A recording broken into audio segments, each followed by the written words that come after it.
कि अभी तक वहाँ पर आया नहीं था। दिदेम इज़रा से कहती कि हमेशा की तरह तुम्हारा बॉयफ्रेंड आज भी तुम्हें बहाना बना देगा। तो उसका ब्रदर उसकी गाड़ी लेकर गया था और इसी वजह से लेट हो गया। थोड़ी देर में ओगस वहाँ पर पहुंचता है और वो वही बहाना देता है। वो हमेशा हर एक चीज के लिए कंप्लेंट करता रहता है। वो इज़रा का ड्रेस देखता है और कहता है कि तुम्हें सूट नहीं कर रहा, इसमें तुम बहुत ओल्ड लग रही हो। यहाँ पर इज़रा और दिदेम ने अपने फ्रेंड्स को नोटिस किया जिनकी शादी हो गई थी और अब वो अमीर बन गई थी। सब लोग डांस कर रहे थे तो ओगस दिदेम को लेकर जाता है। इज़रा अच्छी नहीं दिख रही थी, इसी वजह से उसके साथ वो डांस नहीं करना चाहता था। इज़रा इस बारे में उससे बात भी करती है पर फिर भी उसके साथ वो डांस नहीं करता। इज़रा फिर वॉशरूम जाती है। उसकी क्लासमेट्स अंदर आए। वो इज़रा को देख नहीं सकती थी और कहती कि इज़रा का बॉयफ्रेंड कैसा है। वो तो बहुत ही स्मार्ट थी, इससे तो उसे बहुत अच्छा बॉयफ्रेंड मिल सकता था। इज़रा को ये सब बातें बहुत ही सैड कर देती है। वो अगले दिन काम पर थी और उसकी बॉस उसे इंसल्ट करने लगती है। हर एक चीज़ से तंग आकर वो खुद रिजाइन कर देती है। इसके बाद इज़रा अपने बॉयफ्रेंड ओगस से मिलने के लिए गई। उसे अपने जॉब के बारे में बताती है। वो कहता है कि तुम्हें इस तरीके से क्विट नहीं करना चाहिए था, आजकल जॉब मिलना बहुत ही ज़्यादा हार्ड है। वो पूछता है कि तुमने आखिर जॉब छोड़ा क्यों। ओगस कहती है कि मुझे कॉपीराइटर बनना है, एक एडवर्टाइजिंग फर्म में काम करना है। ओगस कहता है कि तुम्हें कोई भी टैलेंट नहीं है, तुम्हें कभी भी कर नहीं पाओगी। इस बात से इज़रा बहुत ज़्यादा गुस्सा हो जाती है, उसे ब्रेकअप कर लेती है और वो वहाँ से चली गई। अपने नए फ्यूचर के लिए होपफुल थी।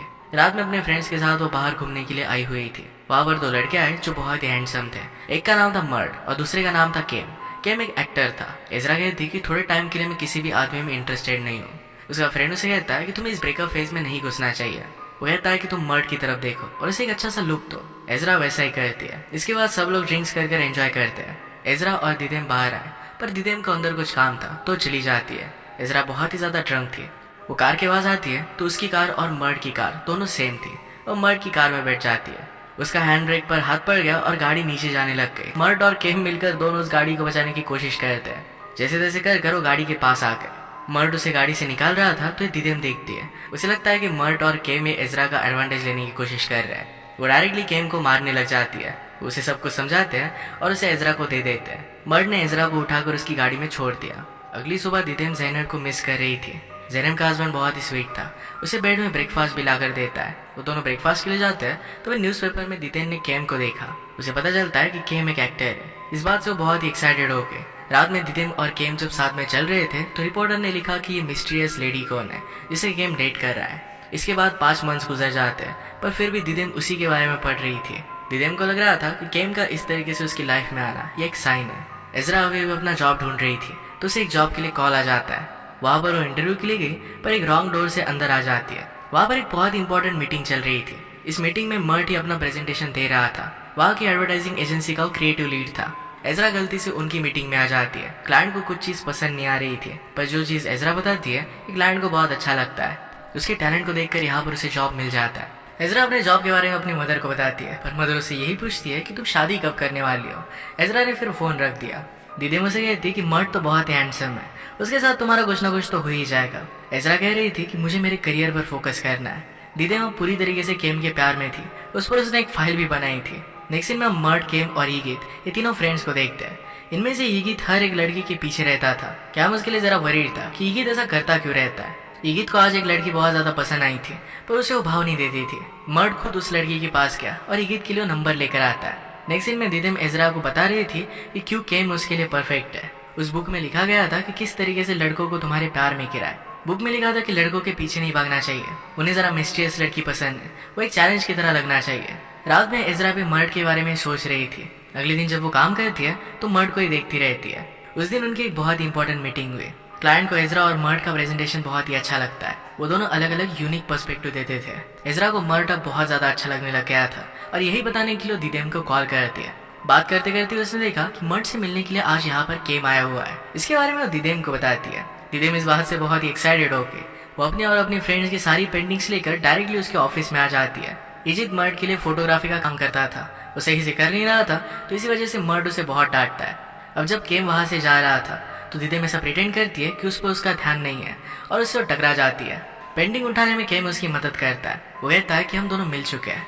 दिदेम ने प्रिटेंड किया कि वो उसे जानती ही नहीं है। वो उसे कहता है कि उस रात हम पार्किंग में मिले थे। दिदेम के पीछे बहुत सारी लड़कियां रहती थी पर केम जिस तरीके से उसे इग्नोर कर रही थी। वो कहता है कि तुम्हारी पेंटिंग्स बहुत ही ब्यूटीफुल है, मुझे भी ड्रॉ करना अच्छा लगता है पर मैं कर नहीं पाता, क्या तुम मुझे ड्रॉ करना सिखाओगी। दिदेम कहती कि मुझे टाइम नहीं रहता। वो इज़रा से एक प्ले के बारे में बात करने लग गए। केम कहता है कि मैं भी उस प्ले में आने वाला हूँ। दिदेम ने फिर से प्रिटेंड किया कि उसे जानती ही नहीं है। वो जो ट्रिक्स यूज़ कर रहे थे इस सब के बारे में ज़ैनब को बताते हैं। ज़ैनब कहती है कि अगर ऐसी ट्रिक तुम यूज़ करती रहोगी तो तुम्हें कुछ भी नहीं मिलने वाला, सब कुछ हाथ से चला जाएगा। रात में मर्ड, केम और इजित बाहर आए हुए थे। केम को कुछ लड़कियों ने हाई किया पर उनमें इंटरेस्टेड नहीं था। वो कहता है कि मैं एक लड़की से मिला जो बहुत ही अमेजिंग है। मर्ड को लगता है कि शायद उससे प्यार करने लग गया है। केम कहता है कि आगे देखा जाएगा कि होगा क्या। जब एक फोटोशूट चल रहा था तो मर्ड एजरा से बात करने के लिए आया। वहाँ पर उसकी कलीग आती है और कहती है कि आज रात की पार्टी में मैं तुम्हारे साथ नहीं आ पाऊंगी। वो उसकी डेट थी। मर्ड फिर एजरा से पूछता है कि आज रात क्या तुम मेरे साथ आ सकती हो। एक ऑफिस पार्टी थी तो एजरा मान जाती है। वो फिर अच्छे से रेडी हो रही थी। दीदी ने उसका ड्रेस देखा और उसे कहती कि ये ड्रेस नहीं चलेगा। उसे अच्छा सा मेकओवर देती है। मर्ड की एस नाम की गर्लफ्रेंड थी। उसे कॉल करता है पर हम देख सकते हैं कि एस होटल में किसी और के साथ थी। उसकी बातों को इग्नोर कर देती है। मर्ड को थोड़ा सा उस पर शक चला गया था। शाम में फिर मर्ड एजरा को लेने के लिए आता है। उसे कॉल कर बुलाता है पर दिदेन कहती है कि तुम्हें उसे जरा वेट करवाना चाहिए। थोड़ी टाइम वेट करने के बाद एजरा से रहा नहीं गया और वो मर्ड के पास चली गई। वो दोनों फिर कार में बैठते हैं। एजरा इमेजिन कर रही थी कि मर्ड उसके लिए कितना परफेक्ट है। उसी कार को एज ए वेडिंग कार भी देखती है। इसके बाद वो एक बहुत ही ब्यूटीफुल से रेस्टोरेंट पर आए। डिनर पर वो बहुत ही अच्छे से बात करते हैं। एजरा ने मर्ड के हाथों पर एक स्कार देखा। वो पूछती है कि ये कैसे हुआ है। मर्ड कहता है कि मैं बचपन से ऊंचाइयों को छूना चाहता था। एक पेड़ पर चढ़ा था और उसे नीचे गिरकर मुझे चोट लग गई थी। डिनर के वक्त वहाँ पर एजरा का एक्स बॉयफ्रेंड आ जाता है। उसकी अब एक न्यू गर्लफ्रेंड थी। वो एजरा से कहता है कि मेरी न्यू फियांस है। आजकल तुम्हारा क्या चल रहा है, तुम्हें तो शायद जॉब भी नहीं होगी। एजरा कहती कि मैं एक एडवर्टाइजिंग कंपनी में अब कॉपी राइटर हूँ और उसने कहा कि एक पागल ही होगा जो तुम्हें हायर करेगा। मर्ड कहता है कि एजरा बहुत टैलेंटेड है। इसके बाद वहाँ से चला गया। एजरा के सामने ओगुस और उसके फियांसे दोनों डांस करते हैं। ये बाद में बहुत ही वियर्ड डांस बन गया था। ये सब देखकर एजरा थोड़ी सी डिस्टर्ब हो जाती है। उनके जाने के बाद मर्ड एजरा के पास आया। वो कहता है कि तुम सैड हो, हम दोनों को मिलकर डांस करना चाहिए। वो दोनों फिर स्लो डांस करते हैं। मर्ड को अच्छा सा डांस आता नहीं था पर फिर भी उसके लिए वो कर रहा था। जिस क्लब के बारे में दिदेन ने कैम के साथ बात की थी उस पर उसका वेट कर रही थी। वो अब तक यहाँ पर पहुंचा नहीं था तो इसके लिए जरा वरीड हो गई थी।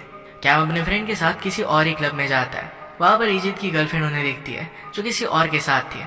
इस बात पर वो बहुत ज्यादा गुस्सा हो गया। वो कैम को कहता है मेरी गर्लफ्रेंड इस आदमी के साथ क्यों है, ये तो कोई आर्टिस्ट टाइप का लग रहा है, वो उसे कुछ भी नहीं दे सकता।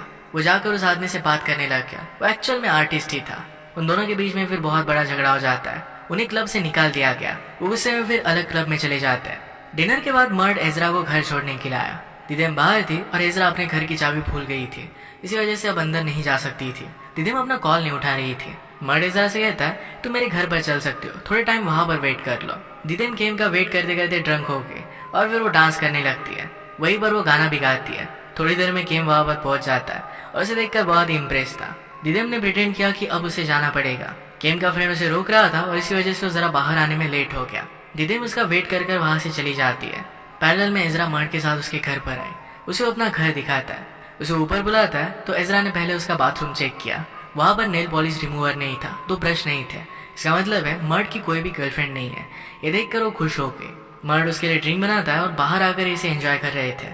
उससे पूछते हैं कि लाइफ में किस चीज से तुम्हें खुशी मिलती है। मर्ड कहता है कि मुझे सक्सेस से खुशी मिलती है। एजरा ने कहा कि सक्सेस से तो सबको अच्छा लगता है, मैं जब राइट करती हूँ तो मुझे बहुत अच्छा लगता है। मर्ड को अपना काम अच्छा लगता था पर उसे अपना पैशन पता नहीं था। उसे फिर घर में अपनी गर्लफ्रेंड का कॉल आता है। उसे कहता है कि वो बिजी है और फिर से वो बाहर आ गया। उतने टाइम में एजरा ने कैंडल से आग लगा दी थी। वो इसे बुझा लेते मर्ड ने एजरा से पूछा क्या तुम ठीक हो।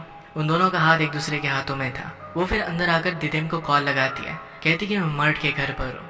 दिदेम कहती कि इस अपॉर्चुनिटी को तुम्हें उठाना चाहिए।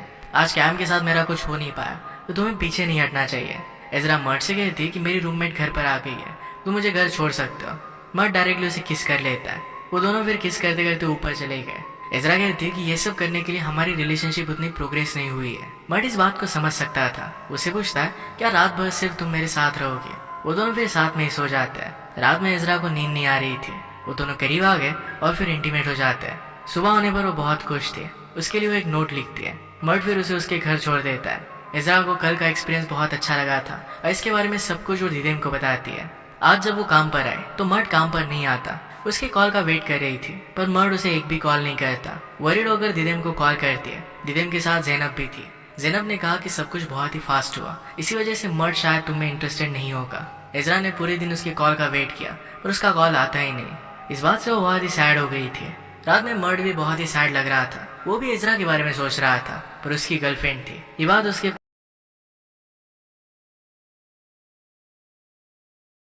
नोटिस करते हैं। ईद को लगता है कि ज्यादा बड़ी बात नहीं है। केम ने कहा कि इस बार मुझे कुछ अलग लग रहा है, शायद मर्ड उसे प्यार करने लग गया है। इस बात पर दोनों बेट भी लगाते हैं। रात में मर्ड अपनी गर्लफ्रेंड एस से मिलने के लिए गया। उससे पूछता है कि तुम्हें क्या लगता है कि लाइफ में क्या चीज मुझे खुश करती है। वो ये थी कि सक्सेस। मर्ड ने कहा कि मेरे हाथ पर एक स्कार है, इसके बारे में तुमने कभी भी नोटिस नहीं किया। उससे कह रहा था कि वो हमेशा बिजनेस की बातें करते हैं, सक्सेस, पैसे, यही चीजें उनके लिए मायने रखती है। इस तरीके की रिलेशनशिप नहीं होनी चाहिए। उन दोनों में फिर झगड़ा हो जाता है। अगले दिन एजरा जब काम पर आए तो मर्ड उसकी गर्लफ्रेंड एस के साथ था। मर्ड जानबूझकर एजरा को इग्नोर कर देता है। ये देखकर एजरा को बहुत बुरा लगा। वो बाथरूम में जाकर रोने लग गए और ये सब अपनी फ्रेंड से बात करने लग गए। उसी वक्त बाथरूम में एस भी थी। वो समझ आती है कि उस रात मर्ड एजरा के साथ था। एस मर्ड को एक इवेंट में लेकर जाना चाहती थी, पर मर्ड इसके लिए मना कर रहा था। उसे जबरदस्ती ब्लैकमेल कर आने के लिए कहती है। शाम में इवेंट के लिए एजरा भी रेडी होके उनके पास ज़ैनब आती है। वो कहती कि मेरे हस्बैंड के साथ झगड़ा चल रहा है, वो हमेशा बच्चों के बारे में बात करता रहता है। ज़ैनब माँ बनने के लिए रेडी नहीं थी। दीदी मुझे समझाने की कोशिश करती है कि तुम्हारे हस्बैंड का कहना भी कुछ गलत नहीं है, उसका जरा एज हो चुका है और इसी वजह से ये बात वो कर रहा है। ज़ैनब और भी ज्यादा गुस्सा हो जाती है। वो फिर अपना मूड ठीक करने के लिए एक जगह पर ड्रिंक के लिए गए। ज़ैनब ने आज रात कुछ ज्यादा ही पी ली थी, इस वजह से उल्टी करने लग जाती है। उसने कहा कि मेरे हस्बैंड को कॉल कर बुला लो। इसका हस्बैंड वहां पर आता है और उसके गले लग जाती है। इसके बाद वो वहां से चले गए। बाहर आने के बाद दिदेम केम को देखती है। केम किसी और लड़की के साथ था। उसे बहुत ज्यादा बुरा लगता है। कहता है कि मैं भी पागल हूँ, मुझे उस पर ट्रस्ट नहीं करना चाहिए था। वो गुस्से में वॉशरूम के पास चली गई। केम उसके पीछे पीछे आता है। उसे कहती कि तुम स्माइल क्यों कर रहे हो, तुम अपने इंटरव्यूज में हमेशा कहते रहते हो कि तुम्हें एक अच्छी रिलेशनशिप चाहिए और हमेशा किसी और लड़की के साथ होते हो। जिस लड़की के साथ केम था वो लड़की उसके पास आके और उसको ब्रदर बुलाती है। उसे जाना था तो चली गई। केम दिदेम से कहता है कि अब हमें एक दूसरे के साथ गेम्स नहीं खेलने चाहिए, तो उसका नंबर मांग लेता है। वॉशरूम से एजरा पार्टी में वापस आती है। वहां पर उसने मर्ड और एस को साथ में देखा। उन्हें देखकर उसे बहुत जेलस फील होता है और वहां से चली गई। एस मर्ड से कहती है कोई बेचारी हार्ट ब्रोकन थी, कितना बुरा हुआ उसके साथ, तुम्हारे लिए वो बाथरूम में रो भी रही थी। मर्ड को भी इस बात से बहुत बुरा लगता है और वो डायरेक्टली घर पर आ गया। ऐसी कहती कि तुम मुझे इस तरीके से छोड़कर घर पर कैसे आ सकते हो। मर्ड उसमें थोड़ा सा भी इंटरेस्टेड नहीं था। घर आकर एजरा बहुत रोती है। अगले दिन एक इम्पोर्टेंट क्लाइंट के लिए उसे काम करना था, तो बहुत अच्छा सा उसने प्रेजेंटेशन बनाया। नेक्स्ट डे उसके जॉब पर उसकी कलीग उसे सब कुछ प्रेजेंटेशन के बारे में बता रही थी। ये सब उसकी कलीग प्रेजेंट करने वाली थी, पर वो कहती है कि मुझे एक जगह पर अच्छा जॉब मिला है, तो अब वो वहां से जा रही थी। एजरा इस अपॉर्चुनिटी को ले लेती है। क्लाइंट के सामने उसने एक बहुत ही अच्छा सा प्रेजेंटेशन दिया। क्लाइंट को ये बहुत अच्छा लगता है। प्रेजेंटेशन सक्सेसफुल होने के बाद एजरा वहां से रिजाइन कर देती है। गुस्से में अपनी सारी चीजें उसने रख ली और फिर वहां से जाने लग गए। मर्ड भी उस प्रेजेंटेशन में था, उसके पीछे पीछे आने लग गया। उसे कहता है कि सब कुछ चीजें बहुत ही कॉम्प्लिकेटेड थी, इसी वजह से मैं तुम्हें कुछ भी कह नहीं पाया, प्लीज मुझे एक चांस दो।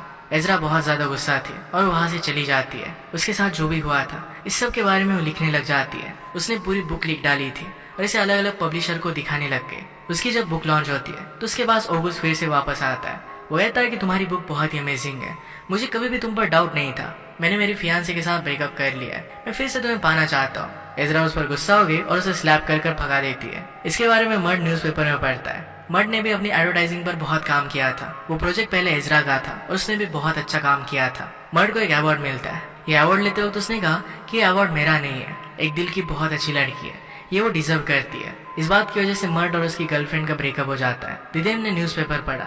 मर्ड ने अवार्ड लेते वक्त जो कहा था वो एजरा को दिखाती है। दिदेम कहती है कि मर्ड एक्चुअल में तुमसे बहुत प्यार करता है। मर्ड अपने डेस्क के पास बैठा था। वहां पर एजरा ने उसके लिए जो नोट लिखी थी ये पड़ी हुई थी। वो कहती है कि अगर कोई लड़की तुम्हारे लिए नोट लिखे तो तुमसे प्यार करती है, अगर ये पढ़ते हुए तुम स्माइल कर रहे हो तो तुम भी उससे प्यार करते हो, अगर मैं तुम्हारे साथ नहीं हूँ इसका मतलब तुम स्टूपिड हो। ये नोट देखकर मर्ड को बहुत अच्छा लगता है। एजरा का बुक साइनिंग इवेंट था तो वहां पर मर्ड पहुंच जाता है। जहां पर एजरा साइन कर रही थी वहां पर मर्ड ने उसे एक नोट दी। मर्ड ने इसमें लिखा था कि मैं एक्सेप्ट करता हूँ कि मैं स्टूपिड हूँ, अगर मैं यहाँ पर तुम्हारे लिए लाइन में खड़ा हूँ इसका मतलब है मैं भी तुमसे बहुत प्यार करता हूँ, अगर ये नोट पढ़ते हुए तुम्हें एक्साइटेड फील हुआ इसका मतलब है तुम भी मुझसे बहुत प्यार करती हो, अगर तुमने अब तक मुझे पंच नहीं किया इसका मतलब है अभी भी कुछ होप है। ये पढ़ने के बाद एजरा डायरेक्टली उसे किस कर लेती है। वो भी उससे बहुत प्यार करती थी।